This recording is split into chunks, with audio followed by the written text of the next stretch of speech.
I got a request from Darla Toman. Want to know if I could do a search of the Los Angeles area.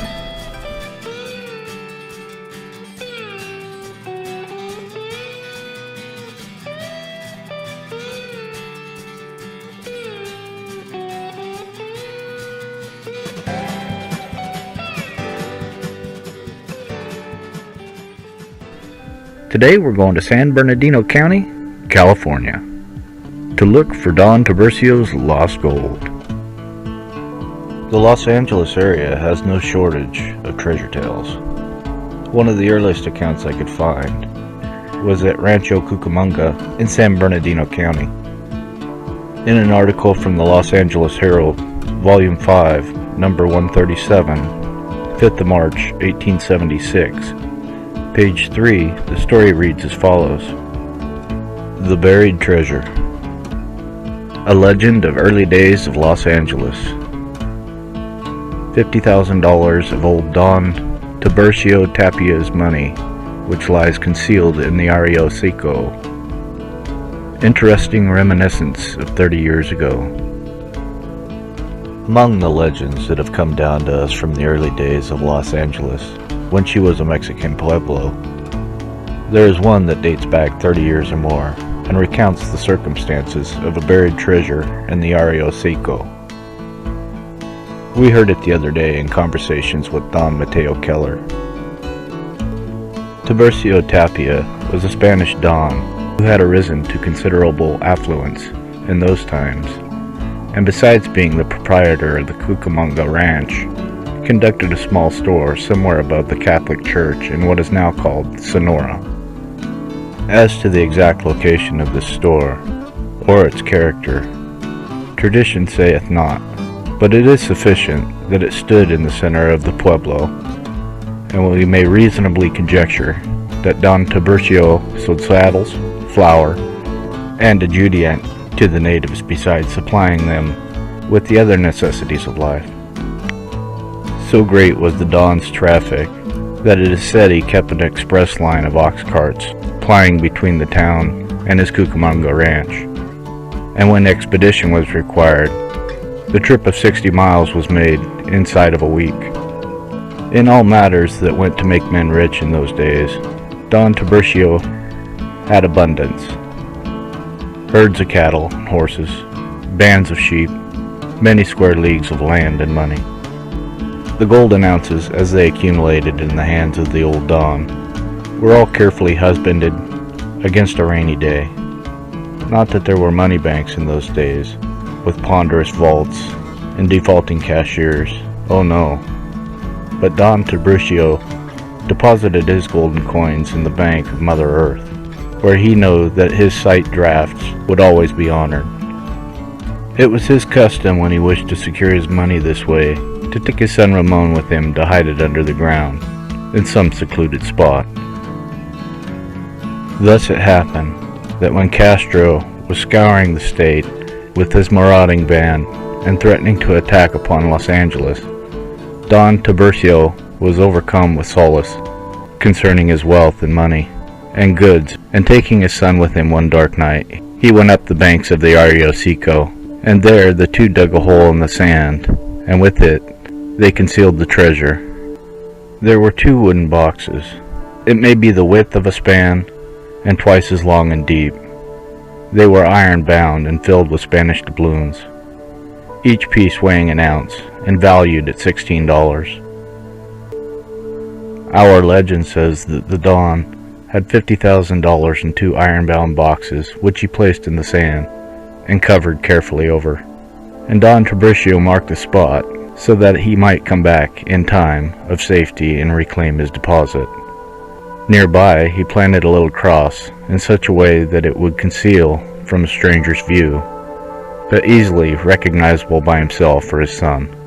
One arm of the cross pointed to the buried treasure. Then the two led their horses a number of times across the spot to obliterate the marks from their work, and departed with a feeling of security.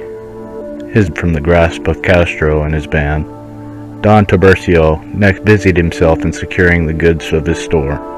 These he carefully packed in boxes, preparatory to sending them away but first resorted to a stratagem worthy of a shrewd old Spanish stock. He said to his son, "Ramon, I will place a quantity of lead in the bottom of these boxes. When they are filled with goods, go you and call in some of the neighbor rancheros to assist us in loading them upon the carts. They will perceive the great weight of the boxes, and they will say that Don Tiburcio has sent away all his money by the ox teams." So the goods were dispatched to Don Tiburcio's Cucamonga ranch, in charge of his son Ramon, and the inhabitants of the town whispered it about that Don had sent away all his gold. Now, while the steady-going ox teams are slowly rolling up the valley of San Jose, bearing their freightage of goods to a place of security, Don Tiburcio rests himself easy at home, in the full belief that he had outwitted the rascals Castro and his band. But alas, what an uncertain thing is human life. Ramon has hardly been gone 3 days with the teams when Don Tiburcio is stricken with paralysis and laid at the door of death. A messenger is dispatched in haste for the absent son. As soon as the distance is overcome by the fleeting horse, Ramon returns, but only in time to witness his dying breath of his father. With a struggle, Don Tiburcio gasped, "Ramon, Ramon," and departed this life. There were few to mourn the death of Don Tiburcio, and in due time the priest performed the last rites of the church over the body, and he was gathered to his fathers.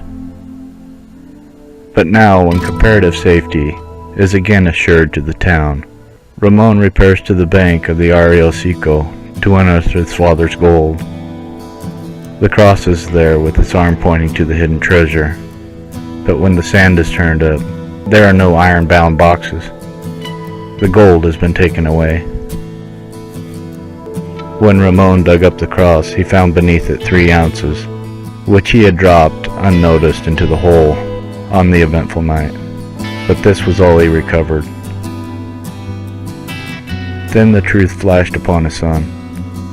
His father had removed the boxes to secrete more money in them, or to take them out for his use. As it was never his custom to secrete his treasure the second time in one place, he had buried them elsewhere. But where? The secret had died with Don Tiburcio's lips as he gasped, "Ramon," and his utterance was stopped by the hand of the grim messenger. The inhabitants of the town searched up and down the stream, plowing many a furrow in its banks, in hopes of discovering the secreted fortune. But their efforts were bootless, and to this day the iron-bound money boxes of Don Tiburcio, with $50,000 in Spanish doubloons, lie securely hidden somewhere on the banks of the Rio Seco. Tiburcio Tapia was an early first-generation Spanish native of the region. His grandfather Felipe was a member of the 1776 Anza expedition, which founded San Francisco. His father Jose was drug along on the expedition, along with his 8 other siblings. Tiburcio was born in Los Angeles in 1789. Years later, in 1802, his father was granted the Rancho Topanga Malibu Sequoia, tract of land which included the section of Malibu coastline. It was access to the beach that made smuggling relatively easy for Tiburcio. It seems to be the only illegal business he was engaged in. He began his career as a soldier, commanding a guard. He successfully defended missions against Indian attack. After retiring from the military, he became a merchant in Los Angeles. Soon after, his smuggling activities began. He wasn't alone. One of the sources of revenue for the California governor at the time was a 100% tax tariff on imported goods. Counts from the time indicate that smuggling was common, so perhaps it's just the cost of doing business. Either way, business was good for Tapia. His stores sold such goods as brandy, slippers, Chinese silks. He bought cattle and needed a place to graze them. He applied for a land grant. The deed he received required that he build a residence on the land within a year. The resulting fortress-like adobe was built on what is now the corner of Foothill Boulevard and Vineyard Avenue, with the help of the local Indians who lived nearby. In addition to his cattle operation, Tapia planted the region's first commercial vineyards. The rancho became a way station for travelers using the Santa Fe Trail. Around 1845 is when Tapia became worried about the escalating conflict between Mexico and the United States. He had secretly buried much of his fortune all over the Rancho Cucamonga land. His paralysis is said to have led up to a report of him using a knife to lace a cattle carcass with poison for the coyotes. He'd later used the same knife to cut his own food, poisoning himself, causing the paralysis, and eventually his death. Perhaps the treasure story might not have gained the leg that it did if it weren't for the fact that his daughter, Merced, who had moved into the adobe after her father's death, believed he'd buried a fortune nearby. She even told the story of a ghostly light that would pass through the room several nights, always stopping in the same place at the wall. When her husband drove his knife into the wall, they found a hollow spot where a bag of silver coins and a piece of parchment with indecipherable scribblings had been hidden. There was speculation the parchment held clues to neighboring gold, but no one could figure out what, if anything, it said. Despite the efforts of many treasure hunters over the years, the gold has never been found. Or if it was, perhaps it was just quietly smuggled away.